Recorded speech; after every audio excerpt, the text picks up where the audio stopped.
नमस्कार दोस्तों, स्वागत है आपका हमारे YouTube चैनल बायो गुरु पर। आज हम क्लास 12 बायोलॉजी चैप्टर 7 जिसका नाम है वाष्पोत्सर्जन का पार्ट 3 शुरू करें। चलिए वीडियो शुरू करते हैं। उससे पहले यदि आपने हमारा चैनल सब्सक्राइब नहीं किया है तो सब्सक्राइब कीजिए हमारे चैनल को और बेल आइकन को भी दबा दीजिए।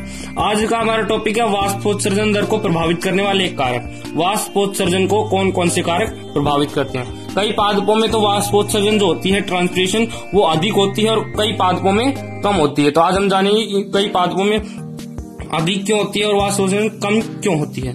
तो इसको प्रभावित करने वाले दो कारक हैं, बाह्य कारक और आंतरिक कारक।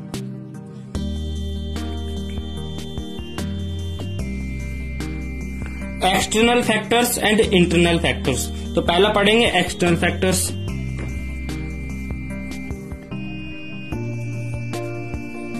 बाह्य कारक। बाह्य कारक कौन कौन से होते हैं जो वाष्पोत्सर्जन को प्रभावित करते हैं? तो बाह्य कारक में निम्न बिंदु आते हैं कि जो वाष्पोत्सर्जन दर को प्रभावित करते हैं। पहला है वायु की आपेक्षिक आर्द्रता, रिलेटिव ह्यूमिडिटी ऑफ एयर, वायु की गति, वेलोसिटी ऑफ एयर, वायु का दाब, एटमॉस्फेरिक प्रेशर, प्रकाश की तीव्रता, इंटेंसिटी ऑफ लाइट, तापमान, टेम्परेचर, मृदा से प्राप्त जल की मात्रा, अवेलेबल सॉइल वाटर। तो ये जो कुछ कारक हैं ये वाष्पोत्सर्जन दर को प्रभावित करते हैं। तो पहला है वायु की आपेक्षिक आर्द्रता। वायु की आपेक्षिक आर्द्रता। वायु की आर्द्रता वाष्पोत्सर्जन दर को प्रभावित किस प्रकार करती है? वायु की आर्द्रता जो होती है वो वाष्पोत्सर्जन को सीधे प्रभावित करती है। जैसे ये कोई पत्ती है तो अगर इसके बाहर का वातावरण शुष्क या नम रहेगा तो वो वाष्पोत्सर्जन दर को प्रभावित करेगा। जैसे शुष्क रहेगा तो वाष्पोत्सर्जन दर जो होती है अधिक होगा।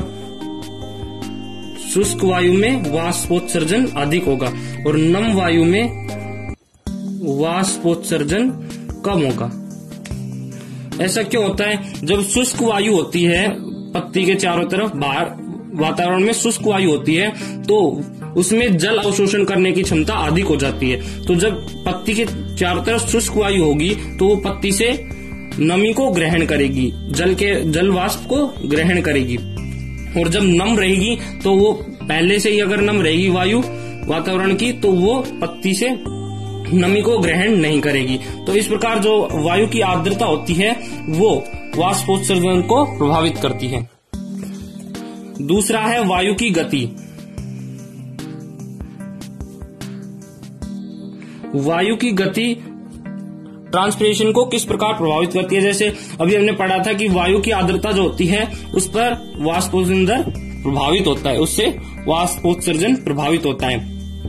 तो जब वायु की गति अधिक होगी, जब गति वायु की अधिक होगी तो वाष्पोत्सर्जन जो होता है वो भी अधिक होगा।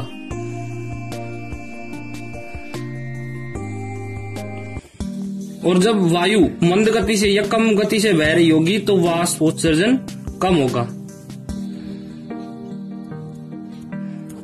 ऐसा क्यों होता है? अभी हमने पढ़ा था कि वाष्पोत्सर्जन दर की आर्द्रता जो होती है उससे वाष्पोत्सर्जन प्रभावित होता है। जैसे ये पत्ती है, अब ये वाष्पोत्सर्जन कर रही है और अपने चारों तरफ जो होती है शुष्क वायु को नम वातावरण बना लेती है अपने चारों तरफ। जब वायु की गति अधिक होगी तो ये जो पत्ती के चारों तरफ नम वातावरण है ये अन्य स्थान पर चला जाएगा और यहाँ पर शुष्क वायु आ जाएगी।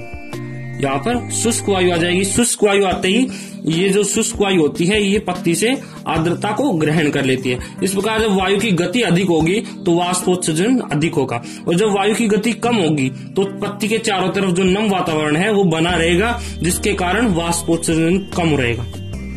तो वायु की गति जो होती है वो ट्रांसपिरेशन रेट को इफेक्ट करती है। तीसरा है वायु का दाब। वायु का दाब। एटमॉस्फेरिक जो प्रेशर होता है वो ट्रांसपिरेशन रेट को किस प्रकार प्रभावित करता है? जब वायु का दाब कम होगा तो वाष्पोत्सर्जन अधिक होगा। और जब वायु का दाब अधिक होगा तो वाष्पोत्सर्जन जो होता है वो कम होगा। ऐसा क्यों होता है? जब वायु का दाब अधिक होगा, वायु का दाब, जैसे वायु का दाब अधिक है तो वायु का दाब अधिक होने के कारण इसमें जो है वो टेम्परेचर डिक्रीज हो जाता है। डिक्रीज होने के कारण जो शुष्क वायु होती है वो नम, डिक्रीज होने के कारण जो जल की वायु की जल अवशोषण करने की क्षमता जो होती है वो कम हो जाती है। और जब वायु का दाब कम होता है, वायु दाब कम होता है तो इसकी अपेक्षा में जो अधिक होता है, अधिक वायु दाब की अपेक्षा में इसकी जल अवशोषण करने की क्षमता अधिक होती है, जिसके कारण वाष्पोत्सर्जन अधिक होता है। और जब अधिक होगा तो वाष्पोत्सर्जन ट्रांसपिरेशन रेट कम होगी। और जब वायु का दाब अधिक होगा तो वाष्पोत्सर्जन अधिक होगा। अगला एक्सटर्नल फैक्टर है तापमान। तापमान जब कम होगा, तापमान कम होगा तो वाष्पोत्सर्जन भी कम होगा, वाष्पोत्सर्जन कम। और जब तापमान अधिक होगा, तापमान अधिक होगा तो वाष्पोत्सर्जन अधिक होगा। ऐसा क्यों होता है? जब तापमान अधिक होगा तो जो वायु होती है उसमें नमी उड़ जाती है वाष्प के रूप में। जैसे ये वायु है, इसमें नमी जो होती है वो ताप के कारण नष्ट हो जाती है, जिससे ये जो वायु होती है ये शुष्क हो जाती है। जब शुष्क होगी, आर्द्रता कम होगी वायु में, तो उसमें जल अवशोषण करने की क्षमता भी अधिक हो जाएगी। शुष्क वायु होगी तो पत्ती से जल का अवशोषण होगा। इस कारण जो तापमान अधिक होगा, तापमान अधिक होगा तो शुष्क वायु हो जाएगी, आर्द्रता कम हो जाएगी। आर्द्रता कम हो जाएगी तो आर्द्रता कम हो जाएगी तो जल अवशोषण करने की क्षमता बढ़ जाएगी। इस कारण जो तापमान अधिक होगा तो वाष्पोत्सर्जन भी अधिक होगा। और जब तापमान कम होगा तो इसमें वायु में जो नमी होती है, वायु में नमी बनी रहेगी। वायु में नमी बनी रहेगी तो इसमें जल अवशोषण करने की क्षमता कम हो जाएगी, जिसके कारण जो पत्ती से जल जो है वो वाष्प के रूप में बाहर नहीं निकलता है। इस कारण वाष्पोत्सर्जन कम हो जाता है। प्रकाश की तीव्रता वाष्पोत्सर्जन को किस प्रकार प्रभावित करती है? जब प्रकाश की तीव्रता अधिक होती है, जब प्रकाश की तीव्रता अधिक होती है तो वाष्पोत्सर्जन जो होता है वो अधिक होता है। और जब प्रकाश की तीव्रता कम होगी तो वाष्पोत्सर्जन जो होता है वो कम होता है। ऐसा क्यों होता है? जब हमने पिछले लेक्चर्स में पढ़ लिया था कि जो रंध्रीय वाष्पोत्सर्जन होता है उसमें दिन के समय रंध्र खुलते हैं, दिन के समय रंध्र खुल जाते हैं।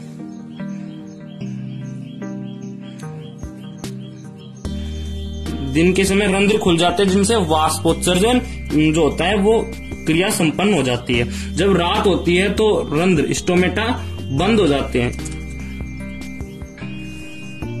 जब बंद हो जाएंगे, स्टोमेटा बंद हो जाएंगे तो उनसे वाष्प जल का वाष्प के रूप में हानि कम होगी। इसलिए वाष्पोत्सर्जन जो होता है वो रात प्रकाश की तीव्रता में, कम प्रकाश की तीव्रता में कम होता है और अधिक प्रकाश की तीव्रता में अधिक होता है। क्योंकि प्रकाश की तीव्रता रहेगी तो रंध्र जो होते हैं वो खुले रहेंगे, खुले रहेंगे तो उनसे वाष्पोत्सर्जन जो होता है वो अधिक होता है। और जब बंद रहेंगे, जब प्रकाश की तीव्रता कम हो जाएगी, अंधकार में क्या होता है, जो स्टोमेटा होते हैं वो क्लोज हो जाते हैं जिनसे ट्रांसपिरेशन नहीं होता है। इस कारण जो प्रकाश की तीव्रता होती है वो वाष्पोत्सर्जन ट्रांसपिरेशन रेट को प्रभावित करती है। अगला बाह्य कारक में है मृदा से प्राप्त जल की मात्रा। अवेलेबल सॉइल वाटर कि मतलब जो मृदा जल होता है वो मृदा में कितना उपस्थित है।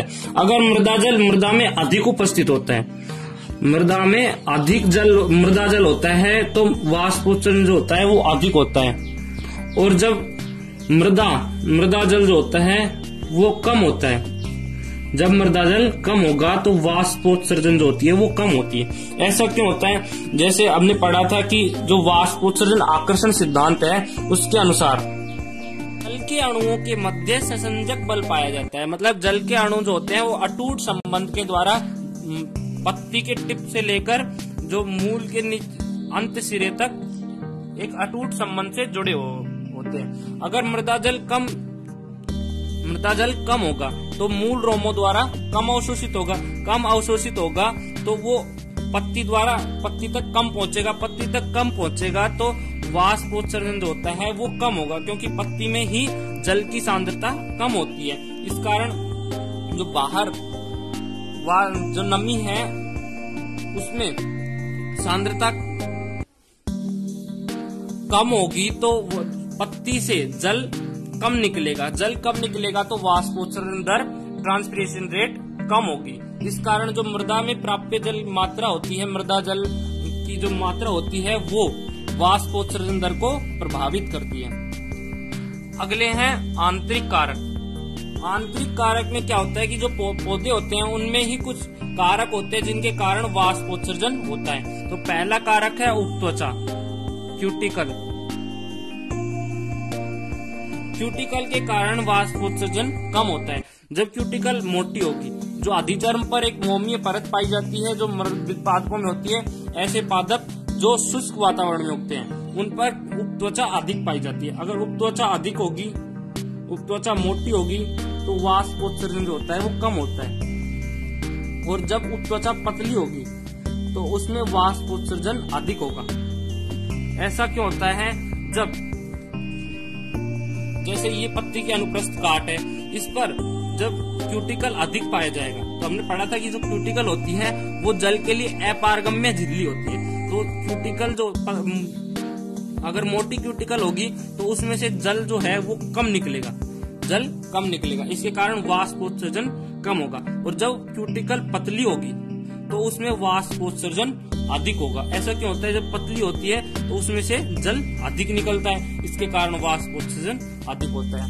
सेकंड है बाह्य त्वचा। बाह्य त्वचा, एपिडर्मिस पर जब रोम पाए जाएं। रोम क्या होते हैं? जब एपिडर्मिस पर रोम पाए जाते हैं तो उनसे वाष्पोत्सर्जन दर, जब रोम अधिक होंगे तो वाष्पोत्सर्जन कम होगा, और जब रोम कम होंगे, बाह्य त्वचा पर रोम कम होंगे तो वाष्पोत्सर्जन अधिक होगा। ऐसा क्यों होता है? जब बाह्य त्वचा पर रोम पाए जाएंगे तो रोम के मध्य में, दो रोम है, इनके मध्य में जो होती है वो आर्द्रता, जो वायु की आर्द्रता होती है वो संचित हो जाती है। जब अधिक रोम होंगे तो अधिक आर्द्रता संचित होगी, तो जो पत्ती के चारों तरफ नम वातावरण बना रहेगा तो उसमें जल अवशोषण, जो जल बाहर निष्कासन होता है वो कम होगा। इसके कारण जो रोम अधिक होंगे तो आर्द्रता, नमी बाहर अधिक रहेगी, आर्द्रता अधिक रहेगी तो जल जो है वो कम निकलेगा तो वाष्पोत्सर्जन दर कम होगी। और जब रोम कम होंगे तो उनमें आर्द्रता कम संचित होगी तो जल का निष्कासन अधिक होगा, और जल का निष्कासन अधिक होगा तो ट्रांसपिरेशन रेट बढ़ जाएगी। अगला बाह्य कारक है पर्णरंध्र की संरचना, स्टोमेटा की संख्या। जब स्टोमेटा की संख्या अधिक होगी तो वाष्पोत्सर्जन अधिक होगा, और जब स्टोमेटा कम होंगे, पर्णरंध्र कम होंगे तो वाष्पोत्सर्जन दर भी कम होगी। ऐसा क्यों होता है? हमने पढ़ा था कि जो दिन के समय रंध्र खुले हुए होते हैं उनसे जो है जल की हानि होती है। अगर पत्ती में रंध्र जितने अधिक होंगे, हमने पढ़ा था कि एक प्रति वर्ग सेंटीमीटर में जो रंध्र होते हैं वो 100 से 60,000 तक होते हैं। अगर प्रति वर्ग सेंटीमीटर में 100 रंध्र होंगे तो उनसे वाष्पोत्सर्जन कम होगा, और जबकि 60,000 होंगे तो उनसे जल की हानि अधिक होगी, जिससे ट्रांसपिरेशन रेट बढ़ जाएगी। तो जो स्टोमेटा की संख्या होती है वो भी ट्रांसपिरेशन रेट को प्रभावित करती है। अगला है धसे हुए रंध्र।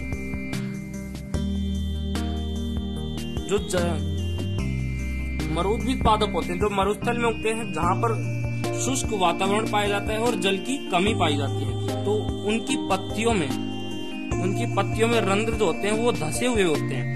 धसे हुए होने के कारण उनसे जल की हानि कम होती है, जिसके कारण वातावरण जो वाष्पोत्सर्जन दर होती है वो कम होती है। अगला है पत्ती का तल, मतलब पत्ती किस शेप की है, पत्ती का तल। अगर पत्ती मुड़ी हुई हो, सकरी हो, पतली हो या मुड़ी हुई, और कई पादपों में तो जो पत्ती होती है वो कांटे में रूपांतरित हो जाती है। अगर इस प्रकार की पत्ती हो तो उनमें वाष्पोत्सर्जन यानी जल की हानि कम होती है, क्योंकि वहां पर प्रकाश का जो क्षेत्रफल होता है, जहां पर प्रकाश पड़ता है वहां पर उनका क्षेत्रफल कम हो जाता है, जिसके कारण वहां से जल की हानि कम हो जाती है, क्योंकि तापमान कम हो जाता है। तापमान कम होगा तो जल की हानि कम होगी और वाष्पोत्सर्जन दर, ट्रांसपिरेशन रेट कम हो जाएगी। तो पत्ती का तल जो होता है वो भी वाष्पोत्सर्जन को प्रभावित करता है।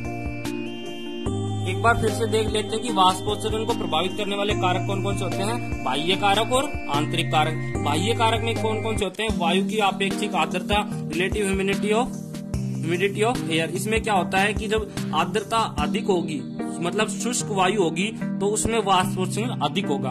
और जब वायु की, अगला है वायु की गति, वेलोसिटी ऑफ एयर। जब वायु की गति अधिक होगी तो वाष्पोत्सर्जन अधिक होगा, क्योंकि जो पत्ती के चारों तरफ नम वातावरण होता है वो अन्य स्थान पर चला जाता है, जिससे पत्ती के चारों ओर शुष्क वातावरण हो जाता है, जिससे वाष्पोत्सर्जन दर बढ़ जाती है। तो ये वायु की गति हो गई।